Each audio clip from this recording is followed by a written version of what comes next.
안녕하십니까. YK입니다. 오늘은 YK 소방기술 산책 제69호입니다. 제목은 재연설비 이야기 37번째 이야기, 특별 피난계단 재연 15번째 이야기가 되겠습니다. 내용은 자동차 앞 조절電파의 정체를 알자. 일서로 특별 피난계단에 대한 이야기가 이제 막바지에 이른 것 같습니다. 오늘은 자동차 끄기電파에 대해 산책해 볼까 합니다. 이것을 오늘의 주제로 선택하게 된 것은 페이스북 소방기술인협회 이태구님이 링크를 공유했습니다. 자동차 끄기電파의 정체를 바로 알자. 우리나라 재연설비의 부실은 자동차 끄기電파 때문이라고 단언한다. 재연설비의 개념이 없어 이 지경에 이른 것이다. 이런 심각한 문제를 소방청과 KFI는 나몰라로 일관하고 있다. 국민의 안전이 중요하지 않은 것이다. 그래서 링크된 곳으로 가보면은 이 저자의 블로그입니다. 자동차 끄기電파의 오해라는 글. 이것을 보고 좋아요 눌러준 분은 많은데 다른 의견을 다는 분이 없고 해서 이분의 진단 지적이 대부분 사람한테 수용되고 있다. 그런데 제가 보건대 이분이 오해하고 있는 부분이 있다. 이런 걸 포함해서 진짜 자동차 끄기電파의 정체가 무엇일까를 구체적으로 정리해 보고 싶어졌습니다. 이것은 이 자동차 끄기電파는 특별 피난계단 재연설비를 구성하는 핵심 부품이지요. 이것은 세계에서 유일하게 우리나라만 있는 것이랍니다. 이것의 이름은 공식적으로 두 개입니다. 국가화재안전기준 특별피난계단의 계단실 및 부속실 재연설비의 화재안전기준에서의 호칭은 자동차 과압조절형 끄기電파입니다. 그 화재안전기준을 스크랩해 온 것입니다만은 3조 정의의 9호에 가보면은 자동차 과압조절형 끄기電파란 말로 해서 그 정의를 설명하고 있습니다. 그런데 이것을 한국소방산업기술원 KFI에서는 1년 반 전에 그 명칭을 자동차 끄기電파라고 변경했습니다. 즉 2019년 12월 26일에 이게 1년 반 전이죠. 지금으로부터 얘기하면은 자동차 끄기電파의 성능 인증 및 제품 검사의 기술 기준, 화재안전기준에서는 자동차 과압조절형 끄기電파라고 되어 있는데 이것을 소방산업기술원에 가보면은 이 이름이 덜컹 바뀌어져 있는 것이죠. 이것을 소방산업기술원에서 이름을 바꾸게 된 것은 제 소방기술산책 제50보와 60보에서 보여주고 있습니다만은 2018년 국정감사 영상이죠. 거기서 보면은 그때의 과압 방지 기능이 없는 것을 과압 방지 기능이 있는 것처럼 자동차 과압 조절형 끄기電파 이렇게 이름을 부르고 있다. 그걸 쓰면은 과압이 방지되는 걸로 하고 있다. 이런 식으로 크게 질타를 받고 있는 장면인데요. 그래서 그 질타를 받고 약 1년 만에 이제 소방산업기술원에서는 이제 수정을 하였죠. 그러나 소방청에서는 아직도 화재안전기준에 반영하지 못하고 있는 상태입니다. 꼬인 실타래와 같은 특별피난계단 재연의 현실을 이제 보고 있는 것입니다. 되돌아본다면 소방청에서도 이것을 반영하는 국가화재안전기준 개정안이 2020년 8월 19일에 개정 행정 예고되었었습니다. 즉 2020년 8월 19일에 특별피난계단의 계단실 및 부속실 재연설비의 화재안전기준 일부 개정안 행정 예고하는 것이 이게 예고가 되었습니다만은 여기서는 이름만 바꾸는 것이었습니다. 즉, 그 화재안전기준 11조를 개정한다는 것이 6호에 있어서 자동차 과압 조절형 댐퍼를 써서 과압 방지 조치를 하는 경우에는 이렇게 하라 하는 것을 요 이름만 살짝 자동차 급기 댐퍼를 과압 방지로 사용하는 경우에는 이렇게 하라 하는 식으로 개정을 하겠다고 나왔었어요. 그래서 이제 이 신청이 우르륵 들어갔죠. 과압 방지 기능이 없어서 자동차 과압 조절형 댐퍼가 자동차 급기 댐퍼로 이름이 바뀐 것인데, 그러면 이 6호가 지워져야지 어떻게 해요? 이름만 살짝 바꾸느냐 하는 이 신청을 그때에 9월 말까지인가 해서 들어갔어요. 그러자 소방청에서는 이거를 바꿔는 지금까지 거의 이제 10개월이 넘게 지났죠. 그거를 다시 이것을 지우는 작업을 하지 못하고 그냥 시간만 끌고 있는 것 같습니다.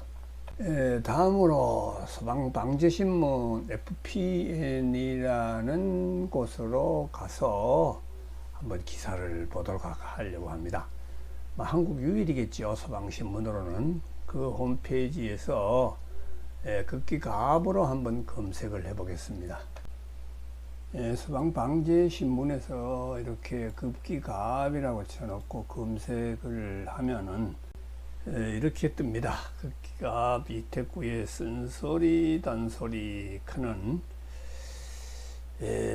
지키지 않아도 되는 방염풍속 답답한 현실, 급기가압 재연설비 국민에게 섞고 대제해야 거실 재연설비 이제는 명확히 하자. 급기가압 재연설비의 프랩 댐퍼가 정착되지 않는 이후 정부 21년도 2월 달에서 5월 달까지 또 이거는 6월 달에 쓴 이 칼럼들입니다. 그리고 올 2월 달에 부속실 급기가압 방식 재연설비 해외 사례 참고에 개선하자. 그 다음에 급기가압 설비의 자동 폐쇄 장치에 대해 말많은 급기가압 재연설비 근본적 원인, 이건 작년 12월 24일이군요.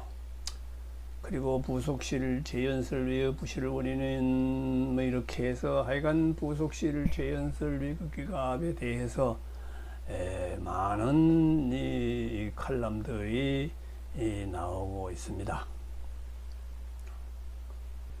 그런데 여기서 지적하는 대부분이 자동차 급기댐퍼의 정체를 바로 알자, 자동차 급기댐퍼가 잘못된 것이다, 이런 것이고요.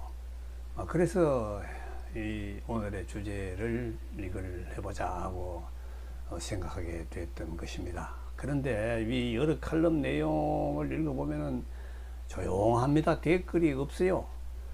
아무도 소방기술사회나 소방산업기술원에서나 소방청에서나 소방기술 개인들이나 아무 댓글이 없습니다. 무반응입니다. 이상하게 짝이 없습니다. 그래서 이걸 이 글을 인정하는 걸까요? 무시하는 걸까요?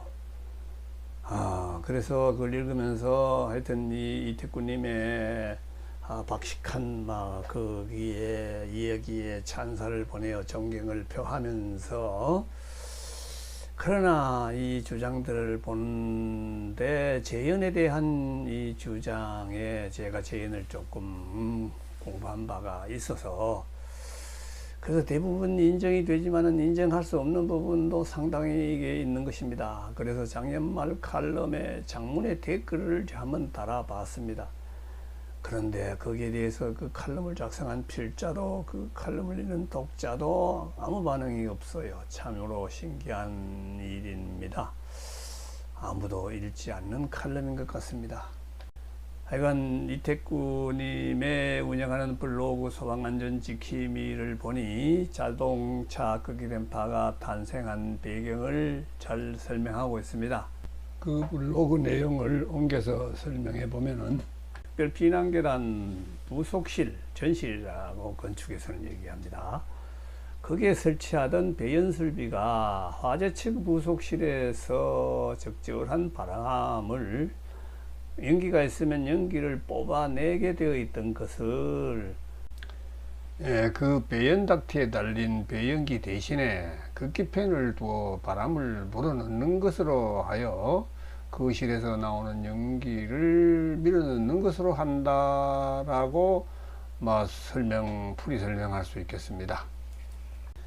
그림으로 그려보면은 거실이 있고 부속실이 쫙 있으면은 이 배연 풍도가 쫙 수직으로 있는 것에서 배연기를 돌리면은 화재층에서 이렇게 부속실에 전실의 연기를 빨아내게 돼 있던 것이었는데, 이 재연설비가 들어오면서 배연기는 이제 없애고 밑에 극기 송풍기를 두어서 이제 바람을 불어넣어서 화재층에서 바람을 나오게 해서 거실에서 나오는 연기를 못 나오게 떠밀어 넣어서 유입공기 배출로 해서 나가게 만들었던 것이지요.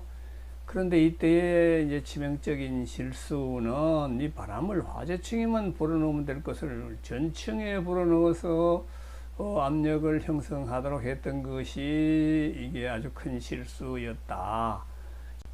그런데 각 전층에 바람을 나오도록 했던 것은 선진국의 부속실 재현 방법을 참고한 것이라고 이제 추정이 됩니다. 선진국의 부속실 재현은 주로 10층 이하 5층 정도 건물에 많이 사용된다고 알고 있습니다만은, 모든 층 부속실에 1.5 입방메다 세크 정도의 수동 댐파, 그러니까 볼륨 댐파를 두고, 또 모든 그 부속실마다의 이제 50파스칼에서 개방되는 이제 배출 프랩 댐파를 두는 방법으로 되어 있다. 이것이 지금 이태구님이 얘기하는 선진 이제 부속실 재현 설비다고 얘기하는 그거가 되겠습니다.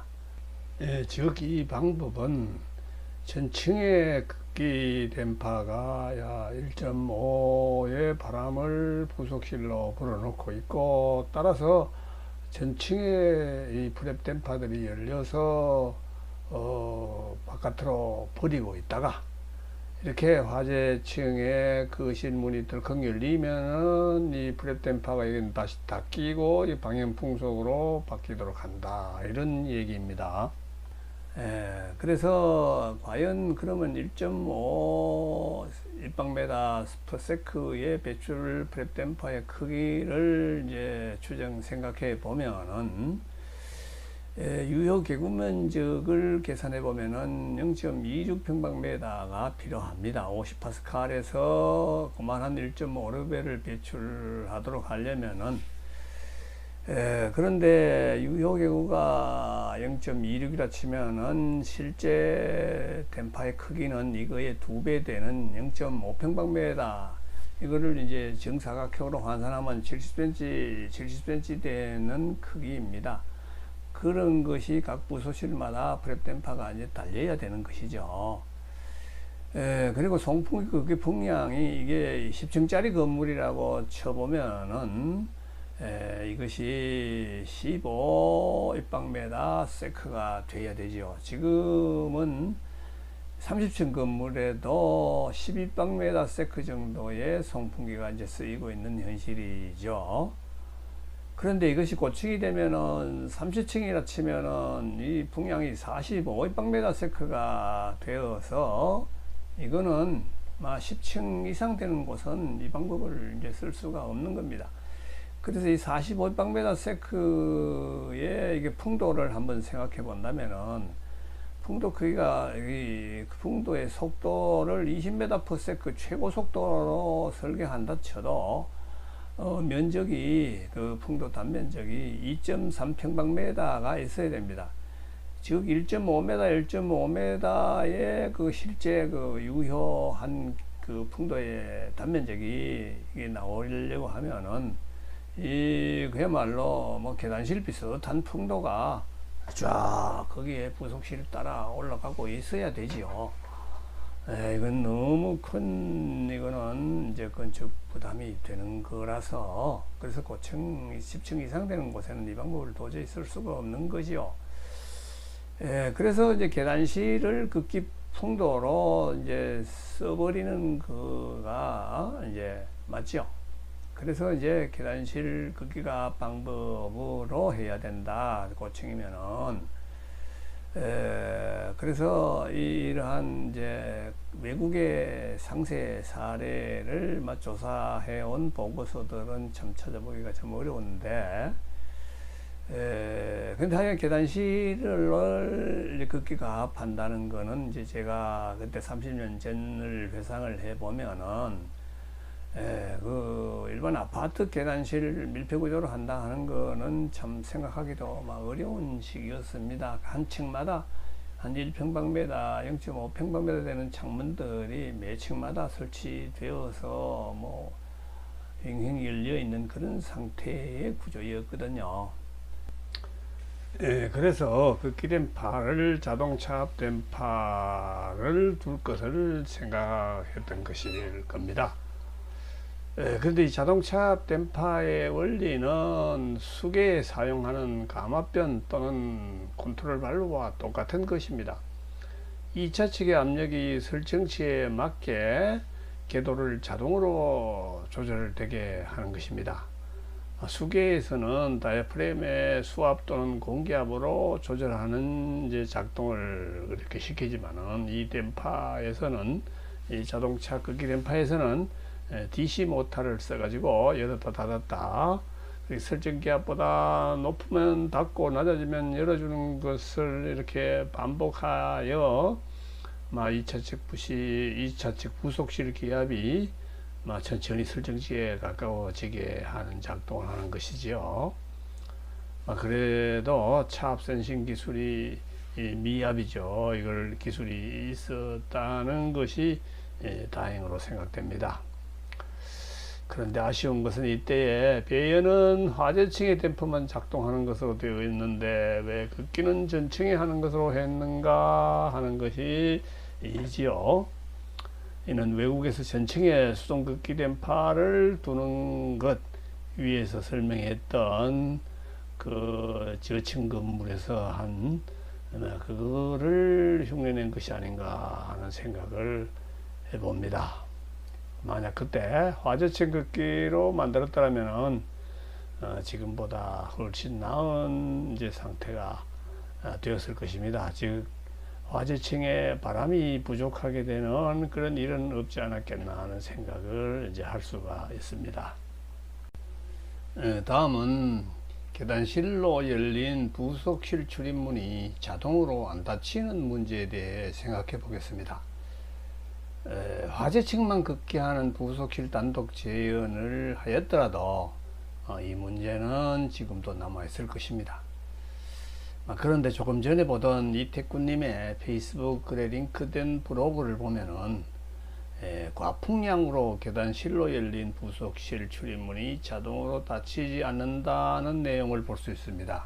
즉 페이스북에 아까 보던 그 글이죠. 이태구님의 그 글인데, 블로그 자동차 극기 댐퍼에 대한 오해하는 이 부분을 열어보면은, 이 블로그 글을 보면은 이 댐퍼는 차압 센서로 작동되어 차압은 자동 조절이 가능하나 보충량을 조절하는 기능이 애당초부터 없었다.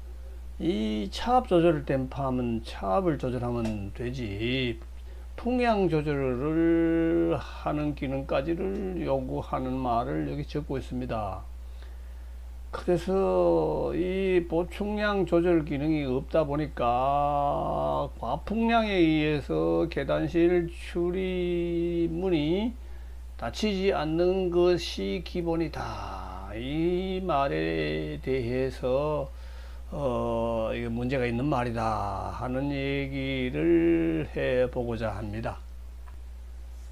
이런 언급을 다른 곳에서도 본 기억이 납니다만은 이 말씀한 분들의 체면을 생각하면 참으로 어려운 말씀이 됩니다만은 그 말씀들이 많은 소방인들을 헷갈리게 하고 있을 것이기 때문에 이거는 바로잡아야 되겠다는 생각을 해서 이야기하고자 합니다. 문이 닫히고 안 닫히는 문제는 힘의 문제입니다. 풍량은 힘과 관계가 없다는 것입니다. 부속실과 계단실 간의 차압이 관건이라는 것입니다. 풍량과 압력의 차이는 풍량과 차압은 비교 대상이 아닙니다. 체중과 키가 비교 대상이 아니지 않습니까? 그 단위가 같을 때 비교 대상이라는 것이죠. 다시 말해서 유량이 많다고 압력이 높아지는 것이 아니라는 거거든요. 사실 문이 닫히지 않는 것은 거실 문이 닫혀 있을 때, 그래서 자동차 극기電파가 거의 닫혀 있을 때 그 계단실로 나가는 문이 안 닫히는 현상이 가장 많습니다. 극기電파가 활짝 열려 있을 때는 그런 일이 거의 없습니다. 그러니까 거실로 문이 열려 있으면은 극기電파가 많이 공급해도 바람을 많이 극기電파가 바람을 불어넣더라도 거실로 그 바람이 다 빠져버리면은 부속실의 압력 형성이 안 되어서 그 계단실로 나갔던 문은 잘 닫힐 수밖에 없습니다. 근데 단지 하나 예외가 있습니다만은 계단실이 음압일 때의 예외가 있습니다만은 그때는 예외입니다. 극기電파가 한 1.5 정도가 이제 방향풍속 그 풍량인데 그 2배 되는 3立方메/s의 바람을 방출하더라도 거실 문이 열려 있어 거실이 대기압 상태라고 봤을 때에 그 부속실 압력은 이렇게 계산하면 3.3파스칼 압력밖에 안 걸립니다. 그래서 예외가 아까 얘기했죠. 근데 계단실에 부압이 걸려 있다면은 부속실 기압이 전혀 없더라도 안 닫힐 수 있는 겁니다. 그러니까 부압이 한 40파스칼, 마이너스 40파스칼 이상으로 걸린다면은 부속실에 기압이 없더라도 문은 닫히지 못한다, 이런 얘기를 하고 있는 것입니다.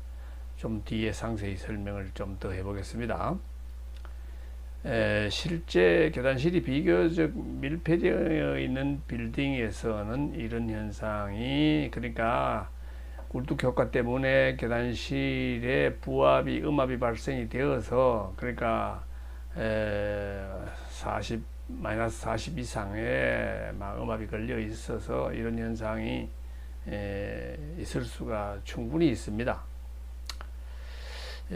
더 상세히 이론적으로 한번 설명해 보겠습니다. 계단실과 부속실 간의 차압에 의해 개방되는 힘 1, 또 그 개방문이 열리려는 힘 이거죠.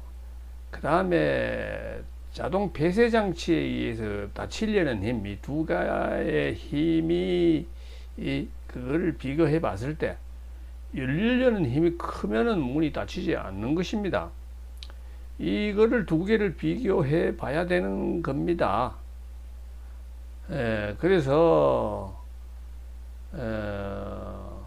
그게 문이 열리려는 힘을 계산하는 방법은 아주 간단한 건데 이거를 충분히 이해하지 못하고 있는 것 같습니다. 소방기술사들도 그 문이 개방되려는 힘을 어떻게 계산하면 되는가, 시험 칠 때는 시험 공부할 때는 알았는데 그 현장에 나오거나 그거를 그냥 그 다음 시험 끝나고 나면 잊어버릴 사실이라는 것입니다. 그리고 사실 대부분의 소방기술사님들이 재연이 없을 때 합격한 분들입니다. 제가 한 12년, 13년 전에 이 시험 할 때 그때 이제 재연이 이제 나오기 시작했고, 그때는 화재 안전 기준만 외우는 수준이었지 이론적인 재현, 이론적인 거는 막 체계도 없고, 그리고 공부하는 체계도 없고, 시험 문제도 그런 거는 이제 나오지 않았었습니다. 10년 전만 해도. 그 뒤에 차츰차츰 이제 발전을 했던 것이지. 그러니까 이 자격시험, 기술사 자격시험 공부할 때도 이 부분에 대해서는 막 지식이 저도 막 없었던 것이죠. 그러니까 저보다 선배들은 더욱더 이제 그 무식할 수밖에 없다고 생각합니다. 재연에 대해서. 그리고 나서 저는 이제 대학에서 한 8년간이나 재연에 대해서 강의를 하다가 보니까 지금만 한 자신 있는 말들을 이렇게 읊을 수 있는 것입니다. 그래서 제발 좀 과풍량으로 출입문이 닫히지 않는다, 이런 이상한 글은 쓰지 말아야 되고, 이게 그런가 하는 식으로 이제 또 알아들어서도 우리 공부하는 사람들은 이제 안 될 것입니다. 그래서 두 번째 개방에 필요한 힘은 출입문용 자동 폐쇄 장치의 경우에 문선잡이 기준으로 37뉴턴 이상이 되어라, 닫히는 힘이 37뉴턴 이상이 되어라고 규정하고 있죠. 그리고 문 개방에 필요한 힘 계산 방법은 제 44부에 상세히 설명하고 있습니다만은 그 좀 복잡한 것 같아서 좀 간략화해서 한번 설명해 보겠습니다. 계단실로 나가는 출입문을 폭이 1m, 높이 2m로 이제 생각하고, 손잡이는 문 끝에 있다고 보겠습니다. 닫히는 힘은 자동 폐쇄 장치에 의해서 37뉴턴이 작용할 때에, 그때에 여기에 37뉴턴의 힘을 낼 수 있는 차압이 얼마나 될까를 이제 계산해 보겠습니다. 차압은 부속실 기압 빼기 계단실 기압입니다. 부속실 기압이 아닙니다. 부속실 기압이라고 부르는 것은 부속실 기압 빼기 거실 기압이죠. 그거하고 이제 다른 개념입니다. 그래서 문에 가해지는 힘은 차압 곱하기 문 면적입니다. 차압 곱하기 문 면적. 차압은 뉴턴/평 평방미터 자성, 문 면적은 평방미터이죠. 그래서 평방미터가 소거되고 나면 힘 뉴턴이 나온다, 그 힘이 나온다, 이 얘기입니다. 압력이 무엇입니까? 이외로 압력이 또 무엇이냐고 물으면 답을 못하는 소방 기술자들이 제법 있어요. 제가 얼마 전에 한 자동차 극기電파에 하여튼 군이 있는 분, 유명한 분하고 통화를 하다가 대화가 안 돼서 압력이 뭐예요? 하고 이제 막 실질적인 물음을 한 적이 있었는데, 압력을 모르더라고요. 압력이 뭔지. 그런 사람이 또 자동차 극기電파에는 또 그걸 잘 안다는 사람이에요. 유명한 사람이에요.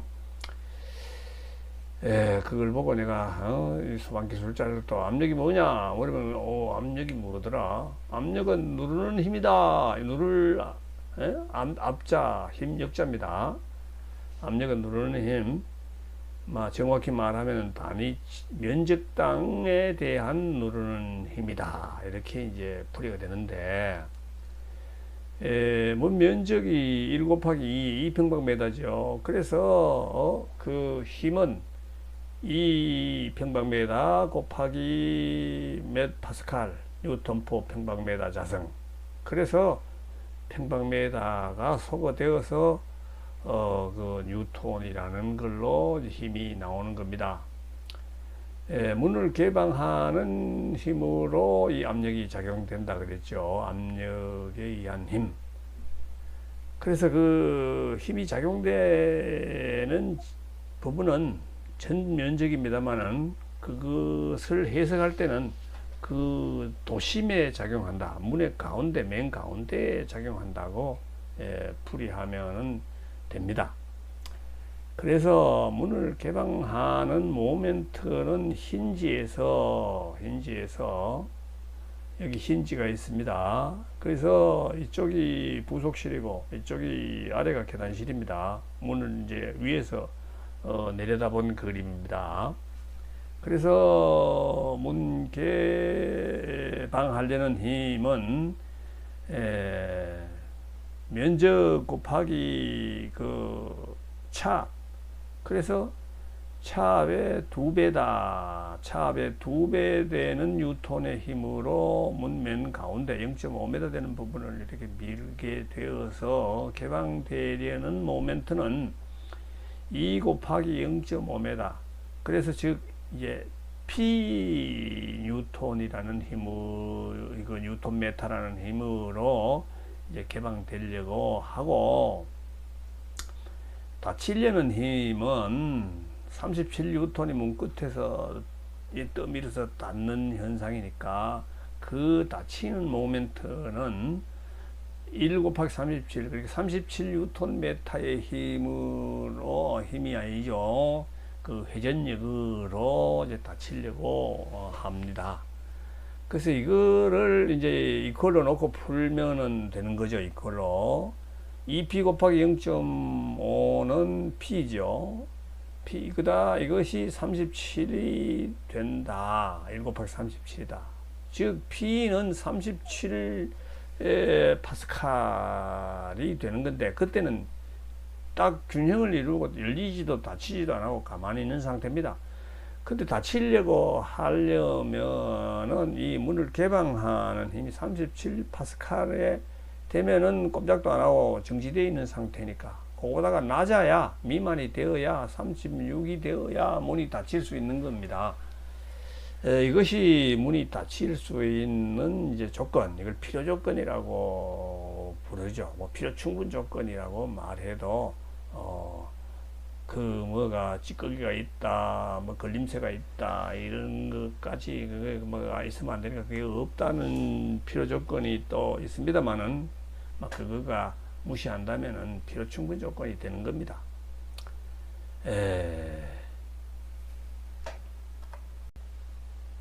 즉 부속실 기압이 50파스칼이라면은 계단실은 13파스칼 이상, 14파스칼 이상의 기압이 있어야 된다는 것이 됩니다. 차압이 37 미만, 그러니까 36이 되려면은 그렇다는 것입니다. 그런데 현실은 외기가 낮은 계절 저층부에는 꿀뚝효과에 의해 계단실에 부압이 걸리고 있는 것이 현실일 겁니다. 이 꿀뚝효과를 측정했다 하는 소리를 들어본 적이 없습니다. 무슨 이 재현 문제 다루는 토론하는 현장에, 기사에 그것이 참으로 참 딱하죠. 그런데 이 마이너스 50파스칼이 어떻게, 얼마나 쉽게 걸리겠는가를 한번 계산을 해봤습니다. 소위 계단실 기온 20도씨다, 그 다음에 외기가 0도씨다 하는 20도씨 내외 기온 차가 날 때에 마이너스 50파스칼이 되기 위한 소위 중성면과의 거리를 계산해 보면은 이 58m로 나옵니다. 그래서 즉 높이 120m, 한 40층 건물이 된다면은 막 계단실 온도 20도씨, 외기 0도씨 이런 그런 상태라면은 그 2층이 마이너스 50파스칼이 쉽게 될 것입니다. 그런데 실제 화재가 나서 계단실로 연료기가 조금이라도 들어간 상황이 되면 어떻겠습니까? 절대로 저층부의 계단실 문은 닫힐 수가 없을 거라는 상상이 됩니다. 이 마이너스 50파스칼 걸리면 부속실이 압이 하나도 없더라도 이 계단실 문은 이제 닫히지 못하는 것이죠. 이것을 이해하는 소방기술사가 이제 별로 없을 것이라는 것이 제 추측입니다. 그 현실일 겁니다. 아까도 얘기했지만은 그들은, 많은 소방기술사들은 재현 공부를 한 적이 없습니다. 그냥 뭐 하여간 뭐 재연은 몰라도 충분히 60점은 받을 수가 있죠. 하여간 모르는 것은 모르는 것이죠. 저도 솔직히 모르는 거는 모릅니다. 전기 부분, 화학 부분, 저는 그쪽은 막 거의 막 깡통에 가깝습니다. 제가 좀 안다 하는 거는 유체역학, 열역학, 구조역학, 동역학 이 부분을 이제 좀 알아서 이것을 쉽게 해석을 하고 이렇게 강하게 이렇게 유튜브로 주장을 해 볼 수가 있는 겁니다. 그래서 각설하여 계단실은 기압이 있어야 되는 겁니다. 우리 그 이특구님도 계단실 소위 극기가압하는 글을 해야 된다는 글들을 많이 쓰고 계신데, 단지 출입문 개방하는 데 필요한 그거는 과풍량 때문이 아니다 하는 것만 좀 알아주시기를 바라면서 이 글을 씁니다. 그래서 선진국 방법을 이태권님은 또 자꾸 쓰라고 하는 글을 쓰는데, 이거는 한 5층짜리 10층 이하의 건물에서 가능한 것이지, 아까 얘기했듯이 30층만 되면은 아까 풍도가 1.5짜리 풍도를 설치해야 된다고 그랬죠. 이건 뭐 배꼽이 너무 큰 거 아니겠습니까? 그리고 부속실마다 이 70cm 곱하기 70cm 되는 이러한 큰 프랩 댐파를 충충 단다는 것도 이것도 이제 말이 안 되죠. 그래서 계단실 극기 가압을 이제 해야 되는 것입니다. 하여간 꿀뚝 효과가 없는 계단실 극기 가압을 어떻게 할 것인가 하는 데에 관심을 하여튼 촉구를 하면서 제 패친 이태구님이 이 영상에 대해 섭섭지 않게 생각하시기를 부탁하면서 오늘은 여기까지 하겠습니다. 감사합니다.